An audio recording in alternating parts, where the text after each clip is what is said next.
চিংড়ির ভর্তা তার জন্য আমি নেব এখানে যে এঁচোড়টা আছে এটা আমি বয়েল করে নেবো হলুদ দিয়ে, নুন হলুদ দিয়ে।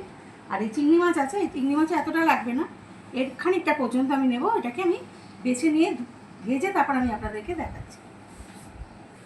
এখানে আমি একটা শুকনো লঙ্কা ভেজে রেখে দিয়েছি।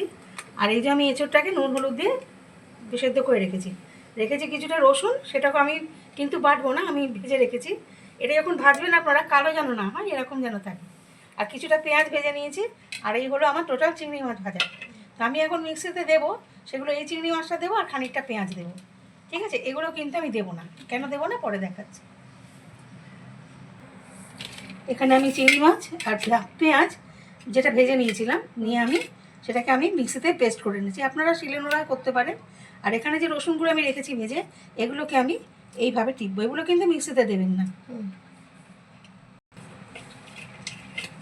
সুন্দর করে তিনটে জিনিস একসাথে মাখা হয়েছে, ভাজা পেঁয়াজ, ভাজা চিংড়ি মাছ আর ভাজা রসুন।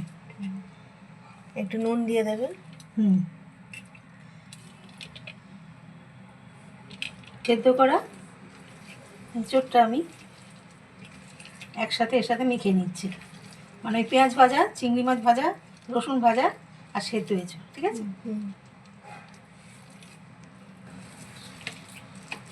তিনটে কিন্তু আমি খুব সুন্দর করে মেখে নিলাম।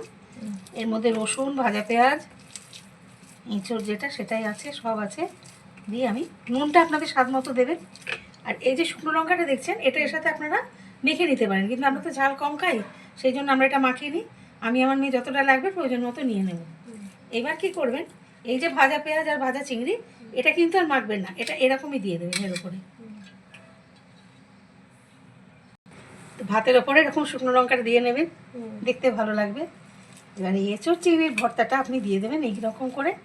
আপনারা চাইলে একটুখানি কাঁচা সর্ষের তেলও দিতে পারেন, আমি দিলাম না। এটা দেখেই কেনা মনে হচ্ছে যে খেতে বসে পড়ি। এটা থাকলে আর কিছু লাগে না। আর কিছু লাগে না।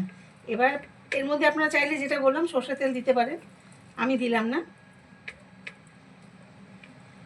এগুলো কিন্তু আর এর সাথে মাখামাখি করবেন না, বাটবেন না, এগুলো কটা এরকমই থাকবে। তো এই ছিল আজকে আমার এঁচোড় চিংড়ির ভর্তা।